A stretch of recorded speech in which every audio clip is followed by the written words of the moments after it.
Hey, it's Jocelyn. Welcome to the podcast. Today, I actually have a fellow podcaster that I am interviewing. Her name is Jessica, and she does the Thriving in Motherhood podcast. And I have been so uplifted and enlightened by her podcast. And specifically, I've really enjoyed her vision. She has a section in her podcast about creating your vision, and it's super powerful. So, Jessica, tell us a little bit about yourself and what you do. Well, Jocelyn, I am so excited to be chatting with you today as we've discovered we have a lot in common. So I podcast at Thriving Motherhood Podcast. I've got 4 kids, same ages as yours, 8, 6, 4, and 1, and I homeschool them. So that makes up the bulk of my days, but we love doing projects together and we're outside a ton and always just learning and trying new things. And I Yes, I just love have, that. oh, go ahead. I just was saying, I love that. Yeah, we're in very similar walks of life. Yeah. And like you, I just have this passion for helping moms. Like motherhood has not come naturally to me. I thought it would. But it was way hard. I didn't even know if it would, I didn't think anything about it being hard, but then I was just like floundering, barely making it for a long time. And so it's just been a huge journey to figure out what motherhood looks like for me and how to navigate it, and not only like when things are going well, but when things are not going well, because that's part of life and being a mom, and pregnancy, just like is hard. And so just figuring out how I can have um, what I call a thriving mindset, even when things are not going well. And then know what I can do to make things better when it's time to get out of survival mode. How do I make it better? So that is what I do and teach about primarily. Yes, I love that. Thank you for sharing. Today we're going to talk a little bit more about pregnancy, because I also have this passion to focus on pregnancy, and Jessica's had some very hard pregnancies, and she actually has a 5-step path from surviving to thriving as it relates to pregnancy and postpartum. So, would you give us those 5 steps and kind of fill us in a little bit on what that looks like? Absolutely. Can I start with the kind of story behind it? So, Oh, yes, yes, okay. please do.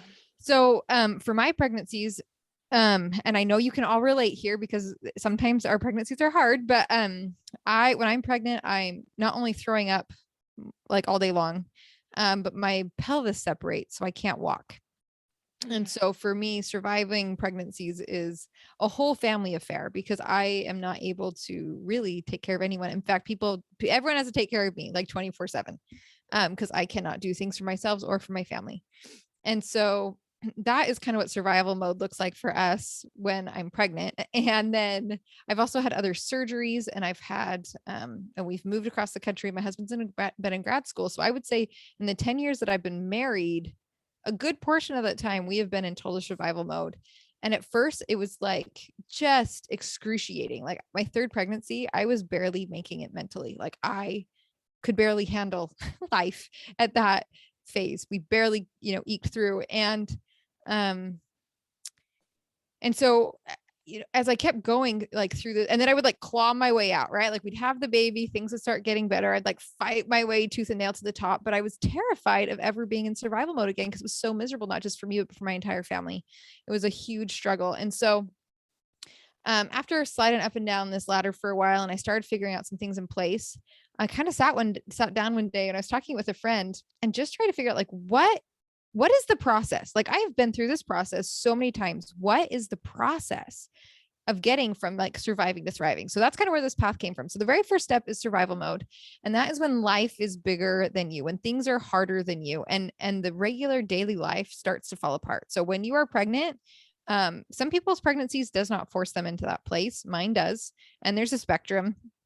Um, and after you have a baby, you are definitely in survival mode. You are not going to be able to do the same things that you did before you had a baby, whether it's your first baby or your fifth baby or your 10th baby. Like things are going to change a little bit, at least temporarily.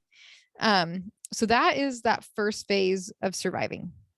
And the other thing that's really important to note here is that none of these are just circumstances. This does not describe your experience, like mentally, emotionally, how you're handling it, but these are just circumstances. And the reason why it matters so much to understand these circumstances is because one of the biggest defining factors of whether you have a optimistic outlook or a pessimistic outlook is how we view time. And Jocelyn, I don't know what your experience was when you first had a baby, but I felt like I was just always calling my mom, I'm never going to sleep again, mom. I am never like going to be able to do things by myself. Does that really, like, do you relate to that? Yes, for sure. Time slowed down and I was like, this is never going to end. Exactly. So that's a very despairing thought. And that puts us like, it's hard to be hopeful and optimistic when we're thinking and like, never again am I ever going to be able to do that. And it's scary. Yes. And so when we have this path, we're all very familiar with this concept of survival mode. When we have this path, though, it one helps us know that things are temporary and they will change. And two, it helps us know where to spend our time and energy and what to focus on so that we can do each phase well. I love that. So I guess I'll just keep going through the path, and then I can maybe share if you'd like some of the things to focus on in each one. But so the next phase is reentry. Now, reentry masks itself as survival mode because it feels hard. In fact, it feels maybe even harder than survival mode, because this is the point when you are trying to claw yourself out of this pit that you've been in and start doing the things that you haven't been doing. For me, that looked like, oh yeah, I should brush my teeth again. That's something I couldn't do when I was pregnant. I was too sick. Oh, maybe I should start getting dressed. Oh, we have laundry to do. Oh, I need to start cooking for everybody. Oh, just like these bathrooms haven't been cleaned in I don't know how long. And it feels like you are surviving because you are clawing yourself out. The name reentry actually came from, after I had my second baby, I came down with a super bug in the hospital. Something was going around and I caught it, and it made me incredibly ill and I had to go back. Anyway, it was like a 4-month recovery process and very desperate season.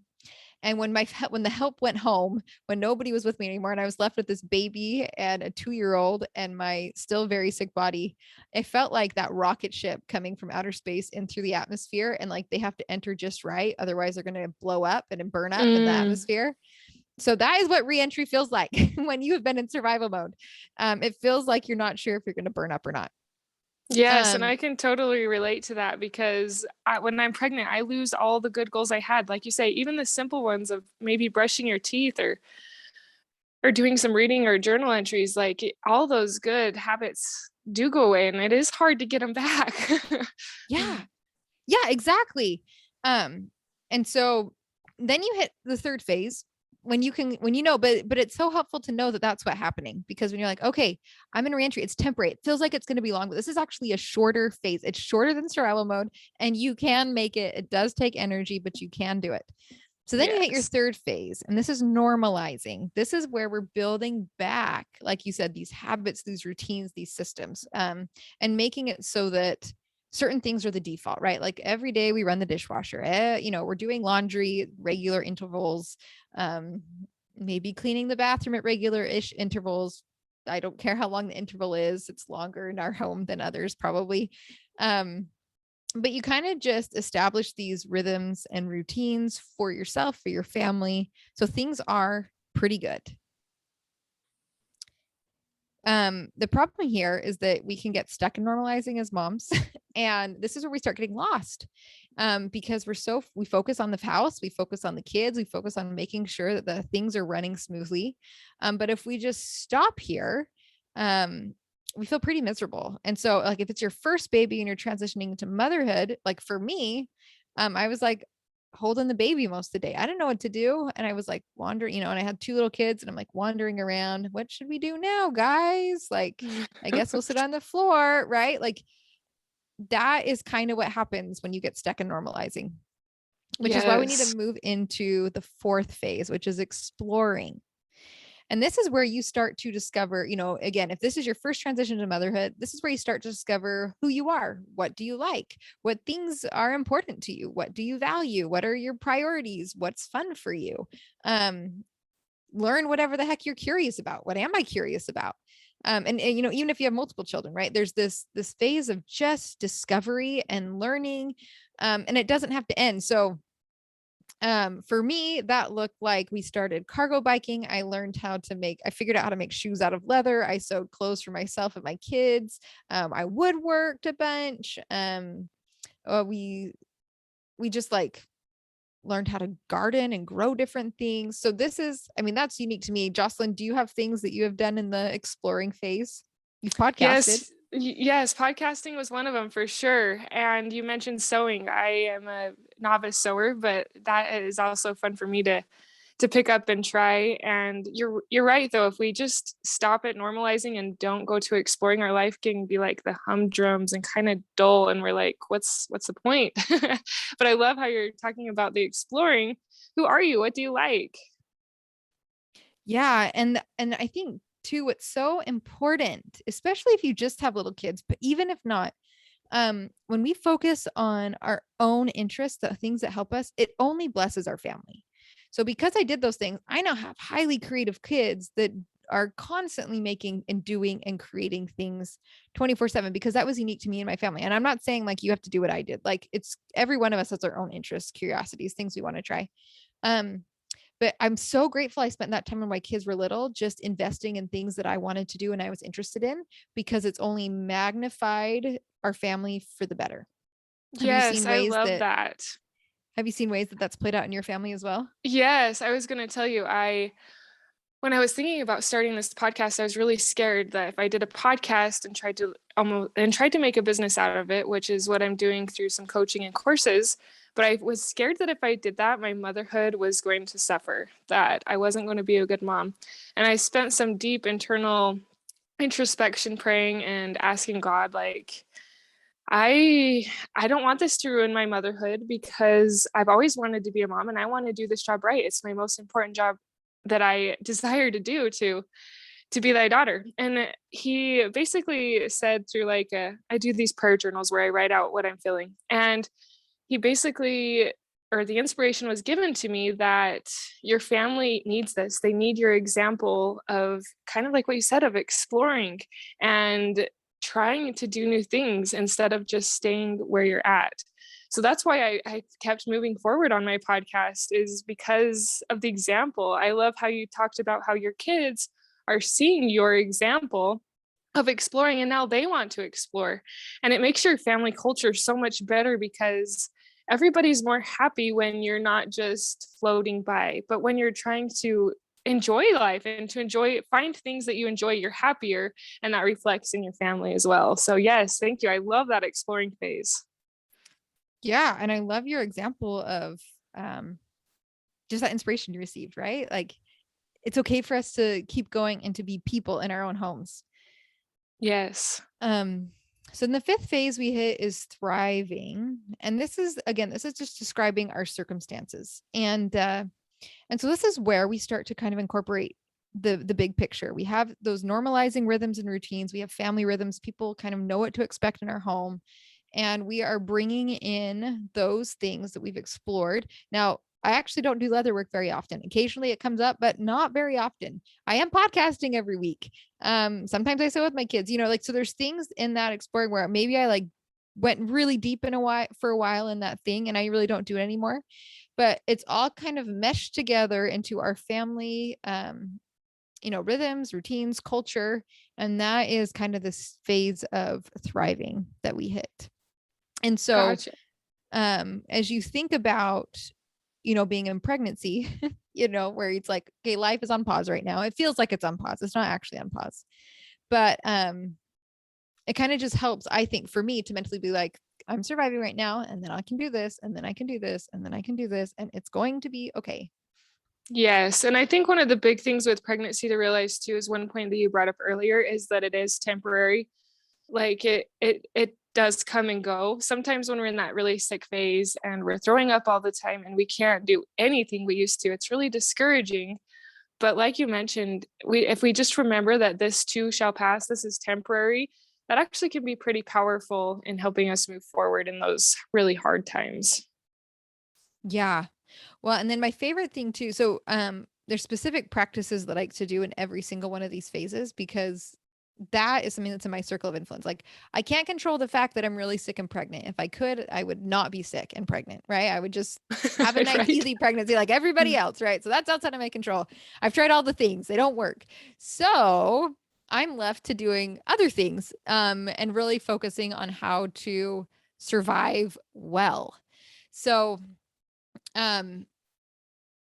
What I really like to do is ask every day, and I'm sure you teach things too, but these are things that work for me, and I'd love to hear what you guys do too. But see how God's involved.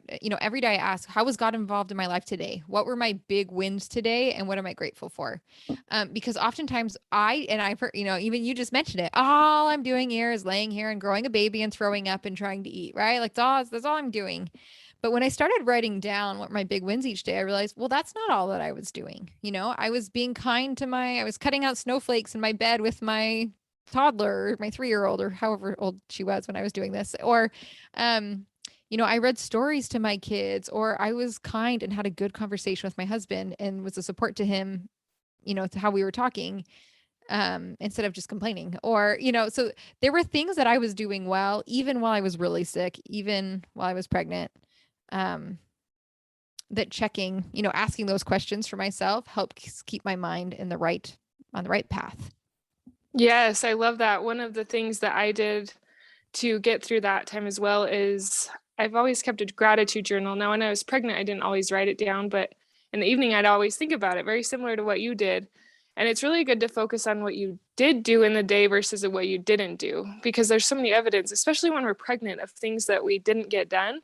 But like you said, I did sit on my bed and make a snowflake with my toddler, or I did put that frozen dinner in the oven and we had dinner, or do you know what I mean? Finding what you do is so powerful, along with the gratitude. So that is one thing that has helped tremendously in refocusing my mindset to find more positivity during pregnancy.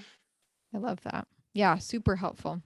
The other thing that I just remind myself, so with this path, I like to imagine these little plants, right? You've got a little seed in the ground and the plant pops up and it starts to grow. And I like to just remind myself that plants have to get stronger in rainstorms. And so even though it feels like I'm being pelted by the world's hardest thunderstorm that there ever was, that is part of growing. So you might be in survival mode because you're being pelted, or it might be surviving in the sense that it's a rest phase, right? It's a little seed in the ground with all the potential there that it needs to grow. And it doesn't look like it's doing very much, but it is getting ready to explode in growth. And I think that we just need to remind ourselves that we are in this is a season, and there is so much learning and growth that happens in that postpartum period. Learning how to incorporate this new child into your family, learning all of these new ways, like if it's your first baby, there's a whole lot of really exciting things you get to learn when you first become a mom. And even if it's, already have children, there's still so much learning about how to care and love for this child. And so I just try now, when I'm in these survival seasons, I soak it up. I think of it as I'm on vacation. I let myself rest from those other caretaking roles, because that is my lot in life. And let it just be a restful season, and try to enjoy that phase as much as I can, even though it's hard. It is something that made between pregnancy 3 and pregnancy 4 for me, there were night and day differences by, having these different practices and ways of thinking about my situation. Yeah, similar for me. It was pregnancies 3 and 4 that I shifted my mindsets, or tried to find mindsets that would help me. And I love your analogy of the plant, because that's actually part of what I did one of my positive pregnancy programs on, is the seasons. We have a winter, and during winter things are more dormant and you get to rest. And and then when it comes spring, you get to be active again. So maybe pregnancy is like exactly what you said, when you're on that quote vacation or resting, is like a winter. And I find that those season analogies also very applicable to pregnancy. So thank you for telling me or reminding us about that. Yes, we will go on to my next question real quick. So how does this look for you when you do you go to thriving fairly fast postpartum, or is there like a time frame, or is it like what are your thoughts on that? Okay, so when it comes to circumstances, we're not talking mindset, we're talking straight up and down this 5-step path. I think it took me about 2.5, maybe 3 years the first time. Like, I had my first baby. I had no clue what was going on. I had enough inkling that we decided the second one would be a great idea, but not really. And then I got that super sick. So we were like crushed beyond anything we'd ever been crushed to. So I don't know. I probably, yeah, I think there was like this brief window in between pregnancy 3 and 4 when I had a like under 2-year-old or yeah, yeah, like a 3 and a 1-year-old when I hit thriving for the very first time. Mm. So that first time, like that first time you go through that path, it can take years because if you think about it, there's so like you have to learn everything. there's nothing. You're starting from scratch. So Um, true. yeah, which is fine. And so I think like especially that first time knowing that, it's like, okay, I don't have to be scared. This is normal. This takes time and I'm learning like a whole lifetime's worth of new skills. Yes. Now what's really fun, so I've actually been very strategic in the seasons when I'm doing well.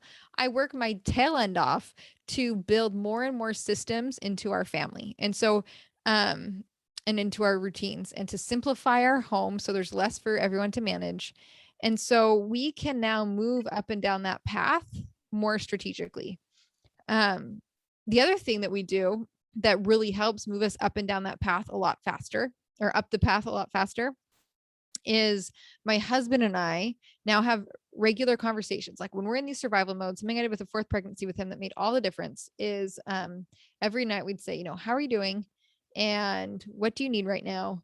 And we assessed how we were doing with the balls we were dropping. Like, okay, we thought we could make this do with just paper plates and that's still cooking. Nope, that's not working. Like we need to lower the expectations even further. We're going to start buying freezer meals. Like, and we just kind of say like, what do we have to keep doing here and what can we let go of, and we start choosing what to let go of, because the reality is balls are going to drop all over the place. Things are not going to look pretty no matter what. But if we can start deciding like, okay, we're going to let go of this, and now we're going to let go of this, and now we're going to let go of this, and we're strategic about it, then when it comes time to pick things up, we start picking them up with, okay, what's going to make the biggest impact now, and now what's going to make the biggest impact. And so that has helped so much, because before in survival mode, I felt like I was doing all the work and he felt like he was doing all the work, and we just were yoked together, and it was so frustrating, and we were both burned out and discouraged. And now we are united in deciding what matters most for our family and both putting our energy there. So that also Yes. helps with I the love that so much. That communication is so important when you're in your marriage, and especially during pregnancy, because you can't fulfill the things that you once did. But like you said, if you're not on the same page, it's going to create division and resentment and almost like force you guys apart. And I felt that in my marriage and during pregnancy. But learning how to communicate those needs, like you say, it yokes you together, even though you're going through a super hard time. You'll come out stronger. So thank you for sharing that. Before we close up, I have one more question I wanted to ask you. And it's, do you have any other advice or encouragement that you want to share with fellow pregnant women out there who are struggling with either the end of pregnancy or specifically postpartum, as we've talked about today? Yeah, I think having done that too, like a lot, as have you, um, I think the most important thing that I have learned is just to focus on what I can do and let go of the rest. So when I'm pregnant, that looks like I can smile at my family. I can eat, choose to eat, even if it doesn't stay down. And I can try and be a, kind listening ear and support my husband just emotionally, mentally, even if I can't physically do very much, so that we stay united. But that the difference between looking at what you can actually influence and then letting go, praying about it, letting go of all those things in your circle of concern. The kids fighting, if you can't stop it, let it go. You cannot do anything about it. The mess all over the kitchen that has not been cleaned up for days, let it go. Or you can call a friend to help clean it up if it needs to happen. But start getting really good at saying, I can do something about this or I can't. And if you can't, just let it go and focus on the smiling and looking at your big wins, and just loving your family. And I would say too, enjoy, if you are if you're pregnant and you can't take care of people like you used to, then just focus on the relationship, because most of the time the kids actually don't care if you're not doing all these things for them, if you are still emotionally there for them. And so I just try and enjoy that shift in our relationship, at least temporarily, until we can get back to that thriving season. Yes, I love that. You don't want your relationships to suffer while you're in survival mode. Like you say, if you have to let go of the clean house and the fighting, sometimes that has to be let go of. But focusing on still that connection with your children and your husband is going to pay dividends when you're getting out of survival mode. So thank you for sharing. It was good to meet with you, and we will talk again soon. Thank you. All right.